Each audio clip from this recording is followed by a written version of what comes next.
ഒടുവിലാണ് ഞാൻ ഉണർന്നത്. കാല പെറുക്കുന്നവനെ പോലെ ഞാൻ മുന്തിരിപ്പഴം ശേഖരിക്കുന്നവരുടെ പിന്നിലായി. എന്നാൽ കർത്താവിൻ്റെ അനുഗ്രഹ നിമിത്തം ഞാൻ മുൻപന്തിയിലെത്തി മുന്തിരിപ്പഴം ശേഖരിക്കുന്നവനെ പോലെ ചക്ക് നിറച്ചു. പ്രഭാഷകൻ 33 അധ്യായം 16 മുതൽ 17 വരെയുള്ള തിരുവചനങ്ങൾ. എൻ്റെ പേര് ബിനില മാത്യു. ഞാൻ വരുന്നത് മലപ്പുറം ജില്ലയിലെ ബത്തേരി രൂപത, എടക്കര വൈദിക ജില്ലയിലെ Narokkavu saint Peter and saint Paul Malankara കത്തോലിക്ക ദേവാലയത്തിൽ നിന്നാണ്. ആദ്യമേ തന്നെ ഈശോയ്ക്കും അമ്മ മാതാവിനും കോടാനുകോടി നന്ദി അർപ്പിച്ചുകൊണ്ട് ഞാൻ എൻ്റെ സാക്ഷ്യം തുടങ്ങുന്നു. ഞാൻ ആദ്യമായി ഉടമ്പടി എടുത്തത് 21/5/2024 എൻ്റെ പദ്ധതി അനുസരിച്ച് ഞാൻ സിവിൽ സർവീസിന് വേണ്ടിയിട്ട് കേരള സ്റ്റേറ്റ് അക്കാഡമി തിരുവനന്തപുരത്ത് പഠിച്ചുകൊണ്ടിരിക്കുന്ന കാലഘട്ടം. ഞാൻ വിചാരിച്ചത് ഞാനൊരു IAS ഓഫീസറൊക്കെ ആയിട്ട് ഈ നാട്ടിൽ ഇങ്ങനെ നിൽക്കുമെന്നാണ്.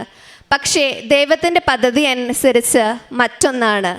ആദ്യമൊക്കെ ഞാൻ എന്നും പള്ളിയിലൊക്കെ പോകും, വിശുദ്ധ കുർബാന സ്വീകരിക്കും, ബൈബിൾ വായിക്കും, എല്ലാം ഞാൻ ചെയ്യുന്നുണ്ട്. പക്ഷെ ഞാൻ എപ്പോഴും എൻ്റെ മെറിറ്റിലാണ്. ഞാൻ പഠിച്ചെങ്കിൽ മാത്രമേ എനിക്ക് പാസ്സാവാൻ പറ്റത്തുള്ളൂ. എന്നാൽ ഞാൻ കൂട്ടത്തിൽ ഇതൊക്കെ ഞാൻ പ്രാർത്ഥിക്കുമായിരുന്നു, എല്ലാം ഞാൻ ചെയ്യുമായിരുന്നു.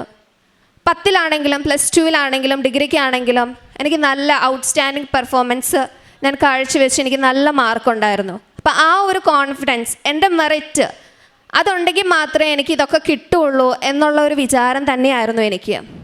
എന്നാൽ ഇവിടെ ഈ ഒരു സന്നിധിയിൽ വന്നതിന് ശേഷം അതെനിക്ക് പൂർണ്ണമായും മാറ്റിത്തന്നു. ഞാൻ എപ്പോൾ മുതൽ എൻ്റെ മെറിറ്റിൽ നിന്ന് ആ ഒരു വിശ്വാസം ഇല്ലാതാക്കിയോ, ഞാൻ എപ്പോൾ മുതൽ മാതാവിലും ദൈവത്തിലും വിശ്വസിച്ച് തുടങ്ങിയോ, ജോസഫ് അച്ഛൻ പറയുന്ന പോലെ not by merit but by grace, അത് എന്ന് മുതൽ ഞാൻ ഇതാക്കിയോ അന്ന് മുതൽ എൻ്റെ ഉടമ്പടി സ്പീഡപ്പായി. അപ്പം ഞാൻ പറഞ്ഞതുപോലെ ഞാൻ വിചാരിച്ചിരുന്നത് സിവിൽ സർവീസ് പഠിക്കുക എന്നതാണ്. പക്ഷേ ദൈവത്തിൻ്റെ പദ്ധതി അനുസരിച്ച് ഞാൻ ഇന്നിവിടെ ആയിരിക്കുന്നത് ഈ April 11 hydrogen technology MSc hydrogen technology പഠിക്കാൻ വേണ്ടിയിട്ടാണ്. അതിനാദ്യമേ തന്നെ മാതാവിനും ദൈവത്തിനും കോടാനുകോടി നന്ദി ഞാൻ അർപ്പിക്കുന്നു. ഈ ഒരു അഡ്മിഷൻ കിട്ടുന്നതിന് മുന്നേ എനിക്ക് ഒത്തിരിയേറെ വെല്ലുവിളികൾ ഉണ്ടായിരുന്നു. ഈ ഒരു സിവിൽ സർവീസ് പഠിക്കാൻ പോയപ്പം എനിക്ക് അത്യാവശ്യം നല്ല കാശ് ചിലവായി. അത് ഞാൻ ഡ്രോപ്പ് ചെയ്തിട്ട് ഞാൻ വീട്ടിൽ വന്നപ്പോൾ പള്ളിയിൽ ആകെ കൂടി എനിക്ക് സമാധാനം പള്ളിയിൽ പോകുമ്പോഴായിരുന്നു.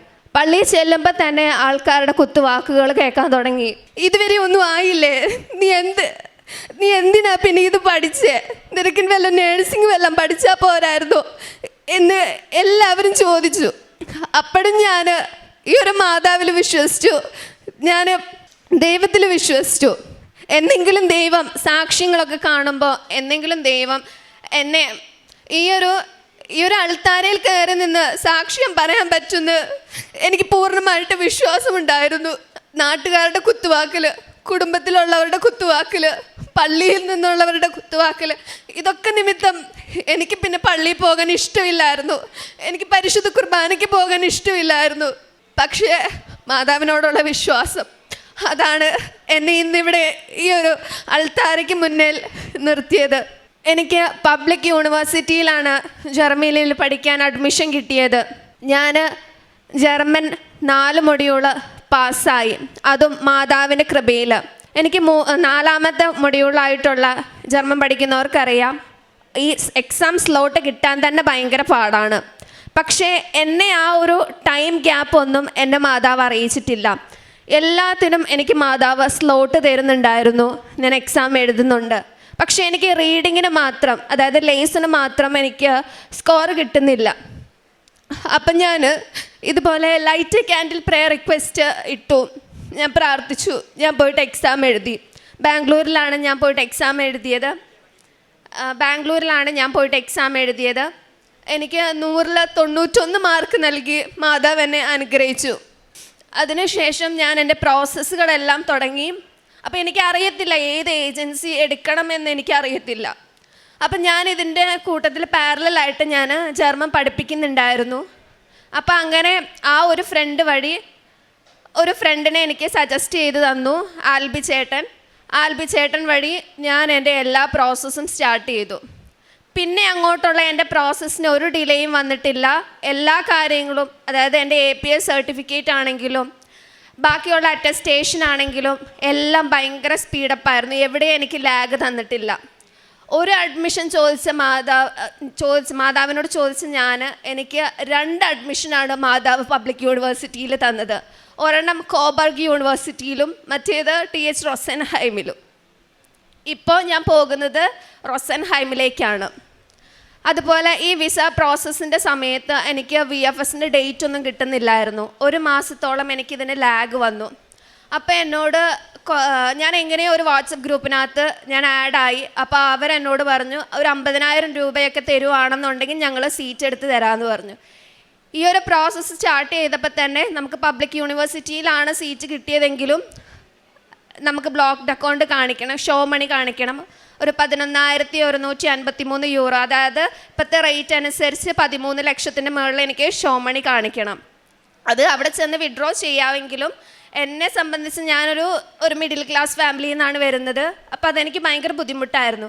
എങ്കിൽ പോലും അവിടെയെല്ലാം മാതാവ് എന്നെ ഒരു മുടക്കവും വരുത്താതെ എൻ്റെ ലോണിൻ്റെ കാര്യങ്ങളെല്ലാം മാതാവ് ചെയ്തു തന്നു. അപ്പോൾ അങ്ങനെ VFSൻ്റെ ഡേറ്റ് കിട്ടുന്നില്ല. അവർ 50,000 ചോദിച്ചു. പക്ഷേ എനിക്ക് കൊടുക്കാൻ അത്രയും പൈസയൊന്നും ഇല്ലായിരുന്നു. ഞാൻ പിന്നെയും light A candle prayer request ഇട്ടു. മാതാവ് എനിക്ക് വേണ്ടി മാത്രം എന്താ പറയുക, ഞാൻ സ്ലോട്ട് എടുക്കുന്നത് വരെ ജസ്റ്റ് ആ ഒരു പോർഷൻ ഓപ്പൺ ആക്കി തന്ന് എനിക്ക് മാത്രം മാതാവ് സ്ലോട്ട് തന്നു. അതിനുശേഷം ചെക്ക് ചെയ്തപ്പോൾ നോ സ്ലോട്ട് അവൈലബിൾ എന്നാണ് കാണിക്കുന്നത്. അപ്പം മാതാവ് അവിടെയും എന്നെ അത്രയും പൈസയിൽ നിന്ന് അവിടുന്ന് മാതാവ് എന്നെ അനുഗ്രഹിച്ചു. വിസ കിട്ടി, VFSന് കൊടുത്തു, വിസ കിട്ടി. വിസക്ക് വെക്കുന്ന സമയത്ത് ഞാൻ മാതാവിനോട് ഇങ്ങനെ പ്രാർത്ഥിച്ചു, മാതാവേ ഞാനിവിടെ വന്ന് സാക്ഷ്യം പറയണം എന്നുണ്ടെങ്കിൽ എൻ്റെ പാസ്പോർട്ടിൽ 7ാമത്തെ പേജിൽ, ഞാൻ സാക്ഷിയൊക്കെ കാണുന്ന സമയത്ത് ഞാൻ കണ്ടിട്ടുണ്ട് ഓരോരുത്തരുടെ പാസ്പോർട്ടിൽ 7ാമത്തെ പേജിലൊക്കെ ഇങ്ങനെ സ്റ്റാമ്പ് ചെയ്ത് വരുന്നത്. അപ്പം ഞാൻ ഇങ്ങനെ വെറുതെ മാതാവിനോട് പറഞ്ഞു, മാതാവേ ഞാനിവിടെ വന്ന് സാക്ഷ്യം പറയണം എന്നുണ്ടെങ്കിൽ എൻ്റെ പാസ്പോർട്ടിൽ 7ാമത്തെ പേജിൽ എനിക്ക് സ്റ്റാമ്പ് ചെയ്യണം, ഇല്ലെങ്കിൽ ഞാൻ ഈ പാസ്പോർട്ട് വലിച്ചെറിയുന്നു എന്ന് ഞാൻ മാതാവിനോട് പറഞ്ഞു. അങ്ങനെ അത്ഭുതം എന്ന് പറയട്ടെ, 10ാം ദിവസം എനിക്ക് DTDCയിൽ ബ്ലൂ ഡാർട്ടിൽ കൊറിയർ വന്നു. ഞാൻ ടെൻഷൻ അടിച്ച്, കാരണം റിജക്റ്റ് ആവോ എന്താ ഒന്നും അറിയത്തില്ല. 2022 ഞാൻ ഡിഗ്രി പാസ് ഔട്ടായതാണ്. അവിടുന്ന് 26 വരെ എനിക്കൊന്നുമില്ല, എനിക്കൊരു മെറിറ്റും ഇല്ല. ഞാൻ വിശ്വസിച്ചിരുന്ന എൻ്റെ മെറിറ്റല്ല, 0 ആണെന്ന് ഞാൻ തിരിച്ചറിഞ്ഞ നിമിഷം എൻ്റെ അഹങ്കാരം, ഈഗോ എല്ലാം എനിക്ക് ഒന്നുമല്ല, എൻ്റെ മെറിറ്റൊന്നും ഒന്നുമല്ല. ഇവിടെ മാതാവിൻ്റെ ഗ്രേസ് ഉണ്ടെങ്കിൽ മാത്രമേ നടക്കുകയുള്ളൂ എന്ന് എനിക്ക് ഉറപ്പായി. അങ്ങനെ ഞാൻ വിസ തുറന്ന് നോക്കിയപ്പോൾ മാതാവ് എനിക്ക് 7ാമത്തെ പേജിൽ എനിക്ക് വിസ അടിച്ചു തന്നു. അതും ഈ ഒരു 11-ാം തീയതി. എനിക്ക് മാർച്ച് 30 മുതൽ എൻ്റെ വിസ സ്റ്റാർട്ടായി. ഈ ഒരു യുദ്ധം കാരണം എനിക്ക് ടിക്കറ്റിൽ കുറച്ച് ഡിലേ വന്നതുകൊണ്ട് മാത്രം എൻ്റെ ക്ലാസ് സ്റ്റാർട്ട് ചെയ്തു. എങ്കിൽ പോലും ഞാൻ മാതാവിൻ്റെ ദിവസമായിട്ടുള്ള ശനിയാഴ്ച ഏപ്രിൽ 11-ാം തീയതി ഞാൻ ജർമ്മനിയിലേക്ക് പോവുകയാണ്. അതാണ് മാതാവ് എൻ്റെ ജീവിതത്തിൽ തന്ന ഏറ്റവും വലിയ അനുഗ്രഹം എന്ന് പറയുന്നത്. രണ്ടാമതായിട്ട് മാതാവ് എനിക്ക് വലിയൊരു ആരോഗ്യത്തിൽ വലിയൊരു അനുഗ്രഹം തന്നിട്ടുണ്ട്. എന്താണെന്ന് വെച്ചാൽ ഞാൻ ഇതുപോലെ തിരുവനന്തപുരത്ത് പഠിച്ചുകൊണ്ടിരുന്ന സമയത്ത് എനിക്ക് ബ്ലീഡിങ് 1 മാസം കണ്ടിന്യൂസ് ആയിട്ട് ബ്ലീഡിങ് ആവുകയാണെന്നുണ്ടെങ്കിൽ അടുത്ത മാസം ചെറിയൊരു ഡ്രോപ്പ് പോലെ ആയിരിക്കും പീരീഡ്സ് ആവുന്നത്. പീരീഡ്സ് ഇറഗുലർ ആകാൻ തുടങ്ങി. അങ്ങനെ ഞാൻ സ്കാൻ ചെയ്ത് കഴിഞ്ഞപ്പോൾ എൻ്റെ ലെഫ്റ്റ് ഓവറിയിൽ 5 സെൻറ്റിമീറ്റർ അത്രയും വലുപ്പമുള്ള ഒരു സിസ്റ്റ് ഉണ്ടെന്ന് പറഞ്ഞു. അവിടെ മുതൽ പിന്നെ എനിക്ക് അങ്ങോട്ട് എന്താ ചെയ്യേണ്ടതെന്ന് അറിയത്തില്ല. അങ്ങനെ എനിക്ക് വേണ്ടിയിട്ട് ഇവിടെ വന്നിട്ട് എൻ്റെ ഭാവി വരൻ എനിക്ക് വേണ്ടി പ്രാർത്ഥിച്ചു. ഞാൻ പിന്നീട് സ്കാൻ ചെയ്തപ്പോൾ ഡോക്ടർ പറഞ്ഞു, നിനക്ക് വേദനയൊന്നുമില്ല, അത് കാരണം നീ മെഡിസിൻ ഒന്നും എടുക്കണ്ട, തന്നെ വന്നത് തന്നെ മാറിക്കോട്ടെ എന്ന് പറഞ്ഞു. ഇവിടെ വന്ന് പ്രാർത്ഥിച്ചതിന് ശേഷം ഞാൻ തൈലും ഉപ്പൊക്കെ കഴിച്ചതിന് ശേഷം പിന്നീട് സ്കാൻ ചെയ്തപ്പോൾ എൻ്റെ ഓവറിയിൽ എൻ്റെ ലെഫ്റ്റ് ഓവറി നോർമലാണെന്ന് ഡോക്ടർ പറഞ്ഞു. അപ്പോൾ ആ സ്കാൻ ചെയ്ത ഡോക്ടർ തന്നെ ചോദിച്ചു, മോളെ നീ എന്ത് മെഡിസിനാണ് എടുത്തത്, എങ്ങനെയാണ് നിൻ്റെ ഇങ്ങനെ പൂർണ്ണമായിട്ട്, എല്ലാവർക്കും കുറയുകയാണെങ്കിൽ തന്നെ ചെറിയൊരു മെഷർമെൻറ്റിലൊക്കെ വ്യത്യാസമേ വരുള്ളൂ, എങ്ങനെ നിൻ്റെ ഓവറി ഇത്രയും നോർമലായി, അത് പെർഫെക്റ്റ് ആയി എന്ന് ചോദിച്ചു. ഞാൻ പറഞ്ഞു എനിക്കറിയില്ല, ഞാൻ പ്രാർത്ഥിച്ചത് മാത്രമേ എനിക്ക് അറിയത്തുള്ളൂ, ഞാൻ വേറെ ഒന്നും ചെയ്തിട്ടില്ല എന്ന് പറഞ്ഞു. അതാണ് എൻ്റെ രണ്ടാമത്തെ സാക്ഷ്യം. ഇതല്ലാതെ ഒട്ടനവധി അനുഗ്രഹങ്ങൾ മാതാവ് എൻ്റെ ജീവിതത്തിൽ തന്നിട്ടുണ്ട്. പ്രേക്ഷിത പ്രവർത്തനമായിട്ട് ഞാനിവിടെ ഇവിടുന്ന് മേടിച്ചുകൊണ്ട് പോകുന്ന പത്രം എല്ലാ മേഖലയിലും ഞാൻ വിതരണം ചെയ്യും. ഞാൻ ഹിന്ദു എന്നോ ക്രിസ്ത്യൻ എന്നോ മുസ്ലിം എന്നോ നോക്കാതെ മേഖലകളിൽ ഞാൻ വിതരണം ചെയ്തിട്ടുണ്ട്. ഞാനിവിടെ അച്ഛൻ്റെ അടുത്ത് വന്ന് പ്രാർത്ഥിച്ച് ബ്ലെസ്സിങ് ഒക്കെ മേടിച്ചിട്ടുണ്ട്. അച്ഛൻ എനിക്കൊരു കാശുരൂപം എക്സാമിന് പോകുന്ന സമയത്ത് എനിക്ക് തന്നിട്ടുണ്ട്. അതുപോലെ ഞാനിവിടുന്ന് കാശുരൂപം മേടിച്ചു കൊണ്ടുപോയിട്ട് ആവശ്യമുള്ളവർക്ക് ഞാൻ കൊടുത്തിട്ടുണ്ട്. ഒരു വട്ടം ഞാനിവിടെ കൗണ്ടറിൽ നിന്ന് കാശുരൂപം മേടിച്ചുകൊണ്ടിരുന്നപ്പോൾ ഒരു ആൻറ്റി, ഒരു ഡാർക്ക് ഗ്രീൻ ഡ്രസ്സ് ഇട്ട ഒരു ആൻറ്റി എൻ്റെ അടുത്ത് വന്നിട്ട് പറഞ്ഞു, മോളെ നമ്മൾ രണ്ടുപേരും സെയിം ടൂറിസ്റ്റ് ബസ്സിലാണ്, മോളെ എനിക്ക് വേണ്ടിയിട്ട് ഒരു ഉപകാരം ചെയ്യുമോ, ഞാൻ പൈസ തരാം, എനിക്കും കുറച്ച് കാശുരൂപം മേടിക്കാവോ എന്ന് ചോദിച്ചു.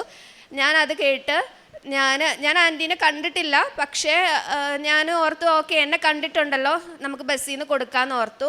ആ ആൻറ്റി എനിക്കൊരു 50 രൂപേൻ്റെ ഒരു ബ്ലൂ കളർ നോട്ടും ഒരു 20 രൂപേൻ്റെ ആ ഗ്രീൻ കളർ നോട്ടുമാണ് എനിക്ക് തന്നത്. അപ്പോൾ ഞാൻ ആൻറ്റിക്ക് വേണ്ടിയിട്ട് ഞാൻ കാശുരൂപം മേടിച്ചു. ഞാൻ തിരിച്ച് ബസ്സിൽ എത്തിക്കഴിഞ്ഞപ്പോൾ ആ ആൻറ്റീനെ നോക്കിയിട്ട് ആ ഒരു ഫേസ് കട്ടുള്ള ആരെയും കാണുന്നില്ല. ഞാൻ ബസ്സിൽ നിന്ന് മൈക്കിലൂടെ അനൗൺസ് ചെയ്തു, എൻ്റെ കയ്യിൽ ഇങ്ങനെ കാശുരൂപം മേടിക്കാൻ വേണ്ടിയിട്ട് പൈസ തന്ന ആൻറ്റി ഉണ്ടെങ്കിൽ എൻ്റെ അടുത്തൊന്ന് പറയാൻ പറഞ്ഞു. പക്ഷെ അങ്ങനെ ആരും ഉണ്ടായിരുന്നില്ല. അപ്പോഴാണ് എനിക്ക് മനസ്സിലായത് അത് മാതാവിനാൽ എനിക്ക് തന്ന ഒരു അനുഗ്രഹമാണെന്ന്. അതുപോലെ എനിക്ക് മാതാവിൻ്റെ മുല്ലപ്പൂ സുഗന്ധവും അതുപോലെ മെഴുകുതിരിയും പ്രാർത്ഥിച്ചുകൊണ്ടിരുന്നപ്പോൾ മെഴുകുതിരിയിൽ മാതാവിൻ്റെ രൂപം തെളിഞ്ഞു വന്നിട്ടുണ്ട്. കുരിശാകൃതിയിൽ മെഴുകുതിരിയിൽ വന്നിട്ടുണ്ട്. മെഴുകുതിരീൻ്റെ കളറ് മാറിയിട്ടുണ്ട്. അങ്ങനെ ഒത്തിരി അനേകം മാതാവിൻ്റെ ഒരു സിമ്പിൾ എനിക്ക് മനസ്സിലാക്കി തന്നിട്ടുണ്ട്.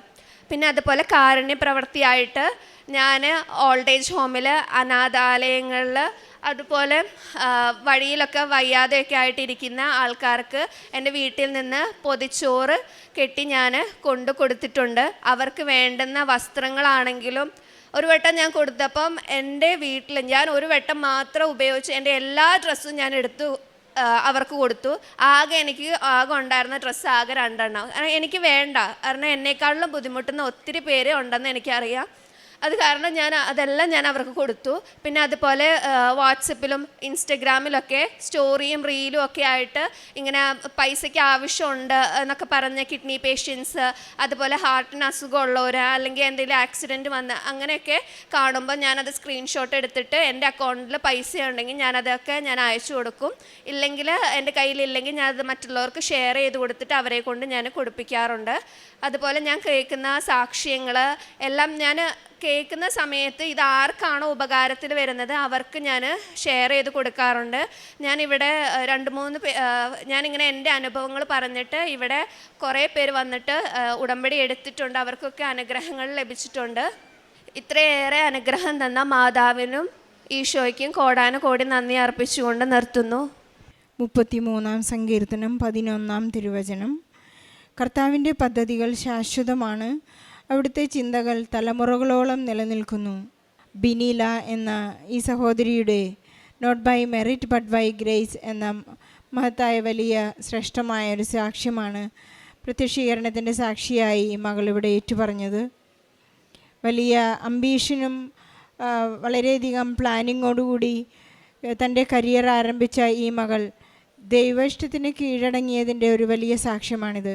അതിലൂടെ പരിശുദ്ധ അമ്മയുടെ സാമീപ്യവും പരിശുദ്ധ അമ്മയുടെ സുഗന്ധാഭിഷേകവും തിരിയിലും നാളത്തിലും പരിശുദ്ധ അമ്മ മകൾക്ക് വലിയ സാമീപ്യം നൽകിയതിൻ്റെ ഒരു വലിയ സാക്ഷ്യമാണ്. തൻ്റെ അംബീഷനെ വിഷനാക്കി മാറ്റാൻ മാത്രം ഇനി ഈശോയെ സ്നേഹിക്കുക എന്നുള്ളൊരു വലിയ ദാർശനിക ചിന്തയുമായിട്ടാണ് ഇന്ന് ഈ മകളെ അൽത്താരയിലേക്ക് കയറി വന്നിരിക്കുന്നത്. തനിക്കൊരു IAS ഓഫീസറാകണം, ഞാൻ പഠിച്ചതിൽ മാത്രമേ എനിക്ക് ഊന്നി നിൽക്കാൻ സാധിക്കുകയുള്ളൂ, അല്ലെങ്കിൽ ഞാൻ എന്നിൽ തന്നെ ആശ്രയിച്ച് ജീവിക്കാൻ മാത്രമേ സാധിക്കുകയുള്ളൂ എന്നെല്ലാം ഒരു വലിയ പ്ലാനോട് കൂടിയാണ് ജീവിച്ചിരുന്നത്. പക്ഷേ ഇന്ന് ഈ മകൾക്ക് മനസ്സിലായത് ദൈവേഷ്ടം നിറവേറ്റുക എന്നുള്ളതാണ് ഏറ്റവും വലിയ ജീവിതത്തിൻ്റെ സൗഭാഗ്യം നൽകുന്ന കാര്യമെന്ന് ഈ മകൾ ഉടമ്പടി ജീവിതത്തിലൂടെ മനസ്സിലാക്കിയിരിക്കുകയാണ്. പരിശുദ്ധ അമ്മയുടെ മധ്യസ്ഥതയിലൂടെ മകൾ ആഗ്രഹിച്ചതിലും വലിയ ഒരു അനുഗ്രഹം MSc ഹൈഡ്രജൻ ടെക്നോളജി എന്ന ഒരു വലിയ കോഴ്സിന് വേണ്ടി മകൾക്ക് ജർമ്മനിയിലേക്ക് ഇന്ന് അഡ്മിഷൻ പ്രാപിച്ച് മകൾ പോകാനുള്ള തയ്യാറെടുപ്പിലാണ്. നാം ആഗ്രഹിക്കുന്നതിലും കൂടുതൽ, അല്ലെങ്കിൽ നമുക്ക് ആവശ്യമുള്ളതിൽ കൂടുതലാണ്, അർഹിക്കാത്തതിൽ കൂടുതലാണ് ദൈവം നമുക്ക് അനുഗ്രഹം നൽകിക്കൊണ്ടിരിക്കുന്നത്. പിന്നെ നാം ദൈവത്തിലേക്ക് അടുത്തു, അല്ലെങ്കിൽ നാം ഉടമ്പടിയിലാണ് എന്നുള്ളതിൻ്റെ ഒരു വലിയ തീരുമാനം, ഒരു കൺവിക്ഷൻ നമുക്ക് വരുന്നത് ഒരു വെല്ലുവിളിയിലൂടെയല്ല. മകൾ പറഞ്ഞതുപോലെ എനിക്ക് സാക്ഷ്യം പറയാൻ സാധിച്ചില്ലെങ്കിൽ ഞാൻ പാസ്പോർട്ട് വലിച്ചെറിയുമെന്നെല്ലാം അതൊരു ബാലിശ്യമായ ചിന്താഗതിയാണ്. അവിടെ ദൈവേഷ്ടം നിറവേറട്ടെ എന്ന് നമ്മൾ പ്രാർത്ഥിക്കുന്നില്ല എന്ന് വേണം മനസ്സിലാക്കാൻ. നമ്മൾ ഒരിക്കലും അങ്ങനെയൊരു തീരുമാനത്തിലേക്ക് ഉടമ്പടിയിലുള്ള മക്കൾ എത്തിച്ചേരരുത്. കാരണം ഞാൻ ആഗ്രഹിച്ചതുപോലെ പരിശുദ്ധ അമ്മ എനിക്ക് ചെയ്തു തന്നില്ലെങ്കിൽ അത് ഉടമ്പടിയുടെ ഒരു ശരിയായ നിർവചനം, അല്ലെങ്കിൽ ഒരു നിയോഗമോ അതിൻ്റെ ഒരു പരിണിത ഫലമോ അല്ല.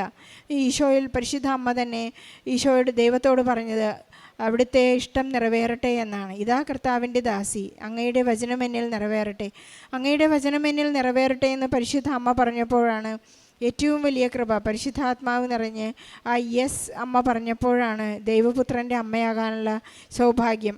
അതിലൂടെ പരിശുദ്ധ അമ്മ പാടുന്നത് തലമുറകൾ എന്നെ ഭാഗ്യവതി എന്ന് പ്രകീർത്തിക്കും, ശക്തനായവൻ എനിക്ക് വലിയ കാര്യങ്ങൾ ചെയ്തു തന്നിരിക്കുന്നു.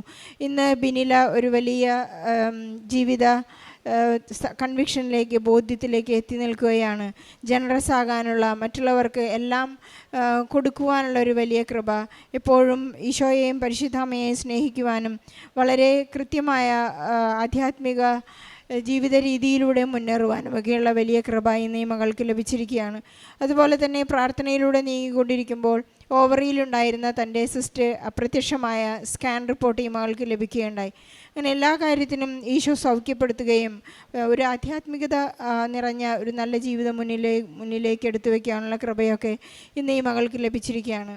മകൾ പറയുകയായിരുന്നു, ഞാൻ എവിടെ ചെന്നാലും ഞാൻ ഈശോയെ പ്രഘോഷിക്കും, അതാണ് ഇനി എൻ്റെ ജീവിതം എന്ന് അവിടെ ഏറ്റുപറയുകയുണ്ടായി. നമുക്ക് ഈശോയ്ക്കും പരിശുദ്ധ അമ്മയ്ക്കും നന്ദി പറയാം. നമ്മുടെ ഏതൊരു ജീവിതാവസ്ഥയിലും ഇതാ കർത്താവിൻ്റെ ദാസി എന്ന് പരിശുദ്ധ അമ്മ പറഞ്ഞതുപോലെ, ഈശോ ഗത്സമനിയിൽ പറഞ്ഞതുപോലെ അവിടുത്തെ ഇഷ്ടം നിറവേറട്ടെ എന്ന് നമുക്കൊരു വലിയ തീരുമാനത്തോടെ ഈ സാക്ഷ്യത്തിന് കൺക്ലൂഷൻ നൽകാം. ഈശോയ്ക്കും പരിശുദ്ധ അമ്മയ്ക്കും നന്ദി പറഞ്ഞുകൊണ്ട് ജോലിയില്ലാതെ വിഷമിക്കുന്ന എല്ലാ മക്കളെയും, അതുപോലെ തന്നെ വിസ പ്രോസസ്സിങ്ങിൽ കഷ്ടപ്പെടുന്ന എല്ലാ മക്കളെയും ഈ സാക്ഷ്യത്തോട് ചേർത്ത് വെച്ച് ഈശോയ്ക്കും പരിശുദ്ധ അമ്മയ്ക്കും നല്ല ഒരു കയ്യടി നൽകി സാക്ഷ്യം നമുക്ക് സമർപ്പിക്കാം. അത്യപൂർവ ദൈവാനുഭവങ്ങൾ ഇനി നിങ്ങൾക്കും സ്വന്തം. ഈ യൂട്യൂബ് ചാനൽ ഇതുവരെ സബ്സ്ക്രൈബ് ചെയ്തിട്ടില്ലെങ്കിൽ ഇപ്പോൾ തന്നെ സബ്സ്ക്രൈബ് ചെയ്യുക. ഈ വീഡിയോ ഇപ്പോൾ തന്നെ നിങ്ങളുടെ സുഹൃത്തുക്കൾക്ക് ഷെയർ ചെയ്തുകൊണ്ട് കർത്താവിൻ്റെ പ്രേക്ഷിതരാകുക.